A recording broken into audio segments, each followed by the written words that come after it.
नमस्कार। आप देख रहे हैं केबीसी न्यूज और मैं राजधानी देहरादून में हूं और मेरे साथ हैं भारतीय किसान यूनियन प्रधान के प्रदेश अध्यक्ष रवि पवार जी। आज रवि पवार जी काफी समय इनका कीमती रहता है, लेकिन फिर भी आज किसानों के लिए, जनता के लिए इन्होंने टाइम निकाला और चैनल के सामने आज आके अपनी बात रखना चाहते हैं। और कुछ सवाल होंगे हमारे पवार जी से जो कि किसानों को लेकर होंगे और जो आज के समय में जो लगातार भारी नुकसान हो रहा है आपदा के कारण उत्तराखंड में, पंजाब में, हिमाचल में, उसको लेकर भी बात करेंगे कि भारतीय किसान यूनियन प्रधान के द्वारा क्या किया जा रहा है उन लोगों के लिए और सरकार से क्या क्या मांगे कर रहे हैं। जी, आपकी बहुत बहुत स्वागत है केबीसी में। धन्यवाद बॉय भाई आपका। सबसे पहले जय जवान जय किसान। हालात सबके सामने हैं। इस बार बारिशों ने खासकर हिमालयी राज्यों में जो कहर बरपाया है, उत्तराखंड और हिमाचल में ज्यादा बारिश के कारण बांधों से ज्यादा पानी छोड़ना पड़ा। उसके बाद पंजाब और हरियाणा के हालात इतने खराब हो गए कि वहां पे जनमानस बुरी तरह अस्त व्यस्त है। मदद की अगर हम बात करें तो सभी किसान संगठन, पूरे देश का किसान इस समय पंजाब के लोगों के साथ खड़ा हुआ है। पूरे देश से मदद पहुंच रही है। आपको शायद पता ही होगा कि आज वहां पे 4 से 5 किलोमीटर लंबा जाम लगा हुआ है। कल सोमवार से हमारी गाड़ी तैयार खड़ी है। हम लोगों का 8 तारीख का कार्यक्रम था। हमने अनाउंस किया हुआ था कि हम 8 तारीख को पंजाब के लोगों के लिए मदद लेके जा रहे हैं, जो हमने इकट्ठा किया हुआ है वहां के लिए। लेकिन वहां के हालात ऐसे हैं कि इतना ज्यादा सामान वहां पे पहुंच गया है कि अब लोग खुद कह रहे हैं कि थोड़े दिन के लिए मदद को रोका जाए। अब देखिए हमारे देश की क्या विविधता है। एक समय था जब किसान आंदोलन के समय जो हुआ था, 13 महीने का जो हमारा धरना चला था, तो लोगों ने ये बोला था कि यार ये किसान कहाँ से, इनके पास, इनको तो फंडिंग हो रही है। अब आप बताओ कौन सी फंडिंग हो रही है। अब आज की डेट में पंजाब, उत्तराखंड, हिमाचल के लोगों की मदद कौन कर रहा है? देश का किसान ही कर रहा है। देश का कोई प्रमुख उद्योगपति अभी तक तो मदद करने के लिए आया नहीं है। अब 2-3 दिन से कुछ फिल्म स्टार, सरकार भी, आज मोदी जी का दौरा है।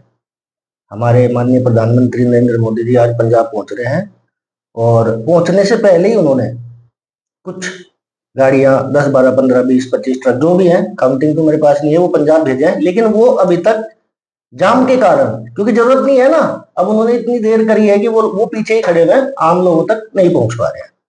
तो धीरे धीरे थोड़ा हालात सुधरेंगे।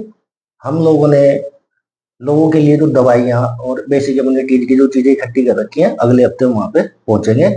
और इसी महीने 15 तारीख के बाद, 15 से 20 तारीख के बीच हम उत्तराखंड का दौरा करेंगे।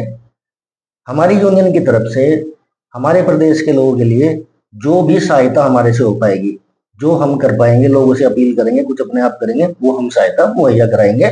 और विश्लेषण करेंगे कि किसानों की फसलों का, क्योंकि इस बार की आपदा में हुआ क्या है, रोडों के साथ साथ जो कृषि भूमि है उसका अत्यधिक कटाव हुआ है। कुछ किसान तो भूमिहीन हो गए हैं, जिनके पास आगे खेती करने के लिए जगह भी नहीं बची है। तो उसके बाद सरकार से वार्ता की जाएगी कि जो भूमि विहीन हो गया, जिनके पास खेती ही नहीं बची है, उनके लिए सरकार मुआवजे की व्यवस्था करे, दूसरी जगह उनको कृषि के लिए जमीन उपलब्ध कराए, ताकि वो अपनी जीविका तो चला पाए। अब देखते हैं इसमें सरकार क्या लेती है, क्या निर्णय रहेगा। पवार जी, मेरा सवाल ये है कि जिस तरीके से भारी नुकसान उत्तराखंड में भी हुआ है और पंजाब में, जैसे माना जाता है कि पंजाब खेती और किसान के नाम से ज्यादा जाना जाता है, तो पंजाब में जो नुकसान हुआ है वो शहरी नुकसान कम है। जो आसपास के जो पिंड हैं, पिंड बोलते हैं पंजाब में, उनमें भारी नुकसान है, किसानों का नुकसान है। तो कैसे मैनेज करेगी सरकार? देखिए, ग्रामीण क्षेत्र में जब भी कोई आपदा आती है, सबसे ज्यादा नुकसान ग्रामीण क्षेत्रों में होता है, क्योंकि ग्रामीण क्षेत्रों में सुविधाएं की कमी होती है। शहरों में तो फायर ब्रिगेड समय से पहुंच जाती है, हमारे एनडीआरएफ, एसडीआरएफ जो हर स्टेट वाइज बने हुए हैं वो जल्दी पहुंच जाते हैं। गांव में पहुंचने में दिक्कत होती है, इसलिए नुकसान ज्यादा होता है। और गांव में लोग, जानवर भी होते हैं उनके पास में, खेती करने के साधन भी होते हैं। जब वो बह जाते हैं तो फिर वो सब सड़क गड़बड़ घोटाला हो जाता है। तो सरकार को सबसे पहला काम है कि जिन लोगों को दिक्कत हुई है उनके लिए मुआवजे की व्यवस्था करके उनके पुनर्वास के लिए सबसे जरूरी कदम। क्योंकि देखिए, हम लोग किसान यूनियन, देश के लोग कब तक वहां पे राशन पहुंचाएंगे। एक समय आएगा, 6 महीने, 1 साल, जब तक सरकार साथ नहीं देगी तब तक इसमें कुछ नहीं हो पाएगा। सरकार को आगे बढ़ के उन लोगों की मदद करनी चाहिए। पवार जी, मेरा एक सवाल है। हालांकि किसी भी मीडिया चैनल ने ये बात नहीं की। जैसे आपने एक वीडियो देखी है, उस वीडियो में आपने देखा हो कि हजारों की तादाद में भैंसे पाकिस्तान बॉर्डर क्रॉस हो गई है। क्या उन जानवरों की मांग की जाएगी? देखिए, पंजाब में एक स्थिति है कि पंजाब में जानवरों को सुबह चारागाह में छोड़ दिया जाता है। बड़े बड़े चारागाह वहां पे बने हुए हैं, तो लोग चारा चराने के लिए लेके जाते हैं उनको वहां पे। तो वो जितने खुले जानवर जो थे, एकदम से अचानक जो सैलाब आया उसमें वो बह गए। उनमें से कुछ हरियाणा पहुंचे, कुछ यूपी तक भी पहुंचे, कुछ पाकिस्तान भी पहुंच गए हैं, कुछ मर भी गए हैं। बहुत बुरी हालत है। मैं आपको बता नहीं सकता, ये कितनी बुरी व्यवस्था है कि इसको बोलते हुए भी अंदर से मन भर के आता है। अब उनका मुआवजा जिसके पास जितनी थी, अब पाकिस्तान से तो मुआवजा नहीं मांग सकते भाई, उनके पास जो चला गया, उनके यहाँ तो कोई इलाज है ही नहीं। लेकिन सरकार को जरूर व्यवस्था करनी चाहिए इस मामले में, काउंटिंग करा के जानवरों की, जिसके पास जो था उसका मुआवजा सरकार को, गरीब किसानों को जरूर देना चाहिए। क्योंकि किसान अन्नदाता है, पूरे देश का अन्नदाता है, पूरे देश का पेट भरता है और शांत रहता है। तो जरूर सरकार को इस मामले में मदद करनी चाहिए। जिस तरीके से आपने कहा सरकार को मदद करनी चाहिए, क्या आपके द्वारा कुछ निर्देश दिए गए हैं अपने संगठन को? देखिए, आकलन करने के बाद में, अब धीरे धीरे करके पानी कम हो रहा है, अब नुकसान का आकलन होगा। आकलन करने के बाद में हमारी कोशिश जारी रहेगी कि सरकार से वार्ता करें। वार्ता एक सौहार्द माहौल में होनी चाहिए और हम सरकार से इस बारे में वार्ता करेंगे। उम्मीद है कि सरकार का पहलू सकारात्मक रहेगा, जैसा कि पहले भी रहा इन मामलों में।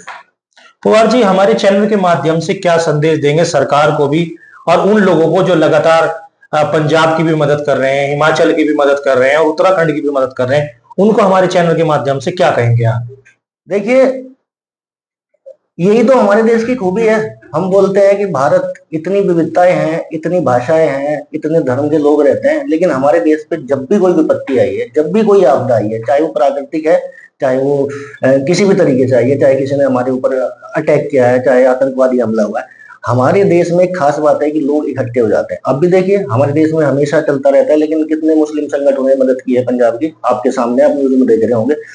तो जितना सकारात्मक तरीके से लोग मदद कर रहे हैं आपदाग्रस्त क्षेत्रों में, चाहे वो उत्तराखंड है, चाहे वो हिमाचल है, चाहे वो पंजाब है, चाहे वो हरियाणा है, मैं सरकार से अपील करता हूं कि आप भी सब चीजों को साइड में छोड़ के, हर चीज को छोड़ के इसी सकारात्मक तरीके से लोगों की मदद करें, लोगों को उठने का मौका दें, लोगों को बचने का मौका दें। पवार जी, ये तो बात हुई आप आपदा को लेकर। जिस तरीके से आपके संगठन, सभी किसान संगठन आजकल एक स्मार्ट मीटर की बात हो रही है, उसका विरोध कर रहे हैं, आम जनता भी विरोध कर रही है, उसे कैसे देखते हैं? वो जो मीटर लगा रहे हैं, सरकार जो थोप रही है जनता पे, उसे कैसे देखते हैं? देखिए, अभी आपने देखा होगा, अभी किसान 3 दिन तक बादराबाद टोल पे भी, उत्तराखंड में बादराबाद टोल पे 3 दिन तक किसान बैठे रहे स्मार्ट मीटर के विरोध में। सरकार ने यहाँ पे हमें आश्वासन दिया है कि स्मार्ट मीटर अभी यहाँ पे नहीं लगाए जाएंगे, और ये जीता जागता प्रमाण है। आप किसी भी स्मार्ट मीटर को आप टेस्ट कर लीजिए, नॉर्मल, एक तरफ नॉर्मल मीटर लगाइए, एक तरफ स्मार्ट मीटर लगाइए, वो 2 गुना नहीं, 3 से 4 गुना ज्यादा रीडिंग देता है।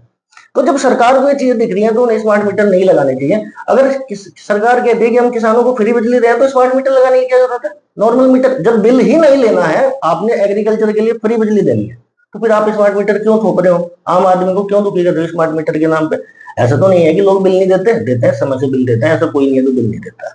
तो सरकार को स्मार्ट मीटर को बिल्कुल खरीद करना चाहिए, नहीं लगाना चाहिए।